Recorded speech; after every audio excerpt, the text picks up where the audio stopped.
This Torah class is brought to you by TorahAnytime.com. What an awesome location, the Kever of Reb Chaim Soloveitchik. Maran, Reb Chaim Halevi Soloveitchik ben Hagoyin, Maran Reb Yosef Dev Halevi, the son of the Beis Halevi, first Ram in Yeshivas Volozhin, and then the Avbezin of Brisk and Lita. His sons write about him that Hayaraban Uma'oron Shal Yisrael B'molei Muvan Hamilam. He was the quintessential and unquestioned leader of the Jewish people. V'hemet Talmidim La'alafim. He established thousands of students B'chol Mekoymes HaGolos throughout the Golos. His methodology of learning, probably more than anyone else, influenced the way they learn in yeshivas today. Reb Chaim created what we call the idea of Shnei Dinim, that in Talmudic process there can be a certain idea or halacha, and there could be two reasons for it. For example, the classic question and answer of Reb Chaim is a contradiction in the Rambam, where the Rambam writes in Hilchos Tefillah, Perek Dalet, Halacha Aleph, that there are five things that are ma'akev tefillah. One of them is purity of one's hands and having one's erva covered, and that the place should be clean, and kavana. So that it seems like, according to the Rambam, kavana is absolutely necessary for davening, and if you don't have it, you're not yotzei.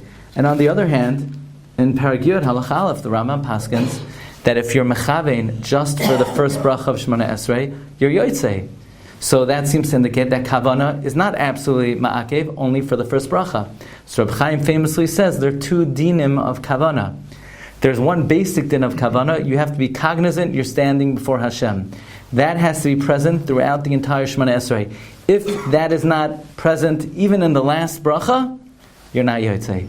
So the baseline kavana, that you're cognizant you're standing before the king, that must be present throughout the Shemona Esrei. But Reb Chaim says there's another din of kavana. There's another element of required kavana, namely the meaning of the words, thinking about the meaning of the words. That din of kavana is only needed for the first bracha of Shemona Esrei. That's a classic example of Shnei Dinim. Chazon Ish doesn't agree with that. Chazon Ish learns the Rambam, that the Rambam first says you need to have kavana, and later on in Perek Yud the Rambam is saying when you need to have kavana. It's only needed for the first bracha. But Reb Chaim would say there are two distinct elements of kavana. Everybody knows the Svarim of Reb Chaim Soloveitchik is the backbone of methodology in the yeshiva world. But what I want to focus on is something else entirely.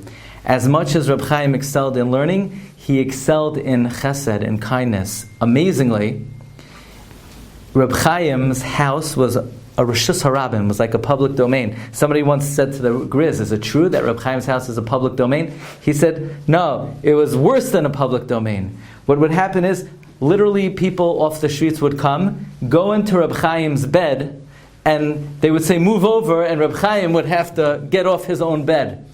In 1895, there was a terrible fire in Brisk, and Reb Chaim would not rest until he helped everybody rebuild their lives. And during that time, Reb Chaim did not sleep in his own house. He slept on the floor in the shul. And his family pressured him, come sleep at home a little bit. He would say, I cannot sleep in my own bed, knowing that many Yidden don't have a roof over their heads. Somebody once asked Reb Chaim, what's the role of a Rav? What's a Rav for? To paskin shailas? No, that's an Av Bezdin. To give Shiurim? That's a Maggid Shir. What's the role of a Rav? Reb Chaim would say, the word Rav only appears once. V'Rav Chesed. V'Rav Chesed. The role of a Rav is to do a lot of kindness.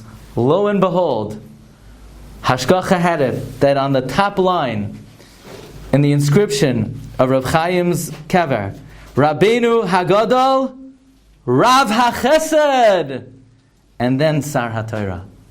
That was the title that Reb Chaim was given himself, where the world understood that as great as he was in Limud HaTorah, he was equally excelled in V'Rav Chesed, the abundant kindness that he did for his brethren, for his community, and for the Jewish people. Zechusai Yagin Aleinu, he was Nifter, Chaf Aleph, Menachem Av, Tafresh Ayin Ches, 1918, in Atvask, which was a resort area outside of Warsaw. Zechusa Yagen Alinu.